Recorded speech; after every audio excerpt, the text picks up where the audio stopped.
я решил провести эксперимент. Можно ли дешевое мясо с рынка превратить в настоящий стейк? И с этим вопросом обратился к нашему колбасно-мясному гуру Павлу Агапкину, основателю компании «Ем колбаски».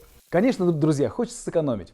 Хочется пойти на рынке дешевую говядину, заложить ее на созревание и получить хороший вкусный стейк. И в принципе это возможно. Возможно как? Берешь температуру около нуля, берешь знания и используешь. Другими словами, процесс ферментации, автолиза, кто-то назовет этот процесс разложением, да?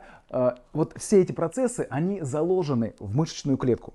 Они заложены, и этот автолиз, он на автомате. То есть природа так сделала, чтобы наши клеточки разрушались, саморазрушались, для того, чтобы более простые организмы могли использовать наши, собственно, тела. Да? Поэтому мы берем наши знания, мы защищаем мясо от порчи. Каким образом мы защищаем мясо от порчи? Варианта 2. Это низкая температура и это использование специальных стартовых культур, бактериальных заквасок. Бактериальные закваски подавляют рост всех других бактерий с помощью своих ферментов и бактериоцинов, так называемых, да, ну как антибиотики, только у них своя война. Подавляем рост всей патогенки и просто ждем, пока собственные ферменты мяса переработают, сделают более нежным, более кусаемым, более сочным и более ароматным этот кусок стейка. Второй вариант – использовать чужие ферменты. Чужие ферменты, не от чужих, да, из космоса, а от грибов. Оказывается, есть такие грибы, плесени, в которых есть те же самые ферменты, которые есть у нас в нашем кишечнике. Мы обсыпаем, обрабатываем поверхность куска мяса этими грибами,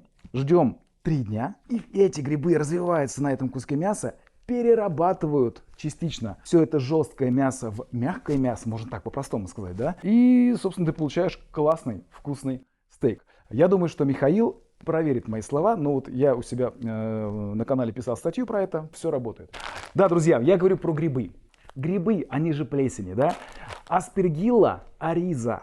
Все виды аспергилл, кроме ариза, они вырабатывают микотоксины. Микотоксины, ну, короче, вредные вещества, которые разрушают нашу печень. Это черная плесень. Это черная плесень, да. Только одна ариза, она не вырабатывает микотоксинов. Поэтому люди используют ее очень успешно в самогоноварении. Наверное, ты знаешь, да, Михаил, да, что... И еще, и кажется, саке, и кажется, еще много-много всего японского. Все, да, то есть все, что имеет белково-углеводную текстуру, структуру, может быть расщеплено с помощью вот этих грибов. Ну и все процессы сильно ускоряются.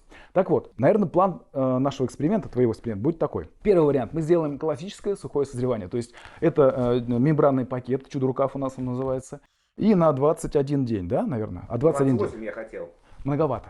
Многовато, да? 21, нормально. А температура какая? 0 плюс 2. 0 плюс 2. То есть вот то, о чем я говорил, при плюс 3 градусов начинают развиваться уже некоторые штаммы кластридий ботулинум. Кластридию ботулинум. Все, больше не надо ничего говорить. Все. Вот, короче, 0,2 оптимально, безопасно, вообще все, можно ничего не бояться. Ботулизм не бывает, и нитритная соль не нужна никакая. Так вот, первый вариант у вас будет сухое, классическое в мембранном пакете. Второй вариант я предлагаю вам сделать комбинированное, то есть в мембранном пакете, в чудо-пакете. Упаковать мембранный пакет, потом сверху упаковать в вакуум. 2 недельки в вакууме, а через 2 недельки снимешь вакуум, да, и он просто будет подсыхать, и вкус будет конденсироваться.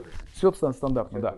И третий вариант, классическое влажное созревание в обычном вакуум-пакете с использованием штаммов стартовых культур. И, собственно, четвертый вариант у вас будет как раз за 3 суток, ну, может, 4 суток вот с этим рисом, да, рис, который носит. При каких условиях его да, смотри. Как он созревает, да. Технология применения. Берем этот рис, перемалываем на мельнице, этой мукой перемолотой обсыпаем, натираем кусочек мяса и кладем в тепло во влажную атмосферу. То есть вы можете... Тепло сколько градусов? Ну, плюс 18, плюс 25. То есть оптимальная комнатная условия. Да, закрытые, чтобы было повлажнее. Вот, не бойтесь, ничего не произойдет, она там, все само собой произойдет. Жилки набухают, они становятся жевабельными, да, и вот это очень-очень вкусно. Такой холодец получится у вас жареный, ну, если много жил в мясе. Я еще видел, у тебя есть специальная культура, которая позволяет размягчать жир. Точнее, не размягчать, ну, это не культура, да. У нас есть как раз для защиты жира от прогоркания, многим не нравится этот вкус. У нас есть еще сильнейшие антиоксиданты, он называется, ну, вот в нашей смеси называется антиокислитель жира.